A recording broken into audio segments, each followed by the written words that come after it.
Pozri sa na to. Nádhera však? Si hrdý na tie svoje paradajky, na tie kvety. Chodíš okolo, obdivuješ každý lístok. Myslíš si, že vyhrávaš. Si naivný. Kým ty sa tu kocháš krásou, pod zemou, len pár centimetrov od tvojich očí sa odohráva tichá genocída. Boj, ktorý už prehrávaš. A zajtra? Zajtra bude neskoro. Zajtra namiesto rastliny plnej života vytiahneš zo zeme mŕtvolu. Holú, ohlodanú, bez koreňov. Bez šance. A ty sa budeš čudovať. Čo som urobil zle? Veď som polieval. Hnojil som. Urobil si zle všetko, pretože si sa pozeral hore a nie dole. Tam, kde sa odohráva skutočný boj. Tvoj nepriateľ je pandrava. Larva chrústa. Tlstý, biely, nenažraný bastard, ktorý sa smeje tvojej drahej chémii a tvojim babským radám. Bežíš do záhradkárstva. Predavač s úsmevom ti podá farebnú krabičku, granule, postreky. Zaručený účinok? Hovorí. Klame. Berie si tvoje peniaze za jed, ktorý nefunguje. Vysypeš to svinstvo do zeme. Zaleješ. A čo sa stane? Nič. Ten jed sa dostane možno 5 cm hlboko. Ale pandravy sú v 10, v 15. Žerú ďalej, v bezpečí, kým ty si otrávil vrchnú vrstvu pôdy. Zabíjaš dážďovky, ničíš mikroorganizmy, sterilizuješ pôdu, ktorá má živiť tvoje rastliny. A to všetko pre nič. Si vlastný sabotér. A tie babské rady? Kávová usadenina? Škrupiny z vajec? To je vtip. Pre pandravu je to len korenie na hlavný chod, na korene tvojej úrody. Prestaň sa hrať. Musíš pochopiť, proti čomu bojuješ. Toto nie je vožka. Toto je tank. Pancierovaný, nenažraný stroj na ničenie koreňov, ktorý žije v zemi aj 3 roky. Chrúst v máji nakladie vajíčka do tvojej kyprej, úrodnej pôdy, do tvojho raja. Myslí si, že je to 5-hviezdičkový hotel pre jeho potomstvo. Z vajíčok sa vyliahnú malé, hladné larvy. Prvý rok sú malé. Žerú humus, jemné korienky. Nevšimneš si ich. Sú tichou, rastúcou hrozbou. Druhý a tretí rok, to je peklo, vyrastú. Sú veľké ako tvoj palec a ich hlad je nekonečný. Humus im už nestačí. Idú po hlavných koreňoch, po srdci tvojich rastlín. Prehryznú hlavný koreň mrkvy. Vyžerú zemiak zvnútra.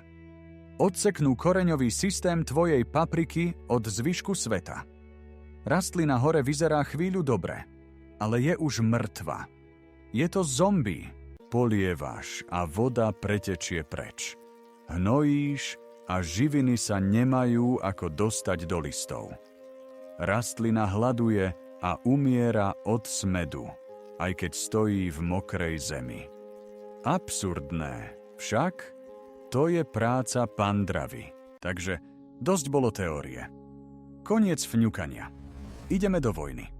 A ja ti dám zbraň, ktorá je lacná, brutálne účinná a má vedľajší účinok, ktorý budeš milovať. Zabudni na chémiu z obchodu. Tvoja zbraň je amoniak. Obyčajná čpavková voda, ktorú kúpiš v drogérii za pár centov. 10% roztok. Prečo amoniak? Pretože jeho výpary preniknú hlboko do pôdy. Tam, kam sa tvoje granule nikdy nedostanú. Ten plyn je pre pandravy smrteľný. Dusí ich. Vylieza von, alebo zdochne na mieste. A ten bonus? Amoniak je zlúčenina dusíka. Keď sa v pôde rozloží, stane sa z neho špičkové dusíkaté hnojivo. Takže nielen zabiješ škodcov, ale zároveň brutálne nakopneš rast svojich rastlín. Ideme na to. Žiadne výhovorky. Zober 10-litrovú krhlu s vodou. Potrebuješ 50 ml 10% amoniaku. Nie viac, nie menej. Presnosť je kľúčová. Použij odmerku alebo striekačku. Nehraj sa na hrdinu a neodhaduj to. Dobre to rozmiešaj. Teraz máš v rukách 10 litrov smrti pre pandravy a života pre tvoje rastliny. Dôležité. Pôda musí byť pred aplikáciou vlhká. Nie suchá na prach.